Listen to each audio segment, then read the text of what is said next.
కల్పితానుభవాలు.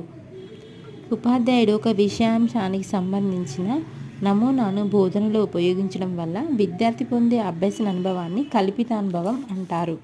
నమూనా అనేది వాస్తవ వస్తువు కాదు, కానీ వాస్తవ వస్తువును పోలి ఉంటుంది. ఈ నమూనా ద్వారా పొందే అనుభవం ప్రత్యక్ష అనుభవాన్ని పోలి ఉంటుందే తప్ప ప్రత్యక్ష అనుభవం మాత్రం కాదు. తరగతిలో విద్యార్థికి ప్రతిసారి ప్రత్యక్ష అనుభవాన్ని ఇవ్వడం ఉపాధ్యాయునికి సాధ్యం కాదు. అందుకనే విద్యార్థి కల్పిత అనుభవం ద్వారా విషయాలను తేలికగా అర్థం చేసుకోవడానికి తరగతిలో నమూనాలను ఉపయోగించాలి. ఉదాహరణకు, మానవుని రక్త ప్రసరణ విధానాన్ని చూపే వర్కింగ్ మోడల్.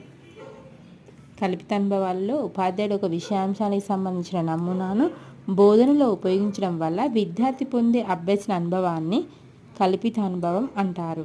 నమూనా అనేది వాస్తవ వస్తువు కాదు, కానీ వాస్తవ వస్తువును పోలి ఉంటుంది.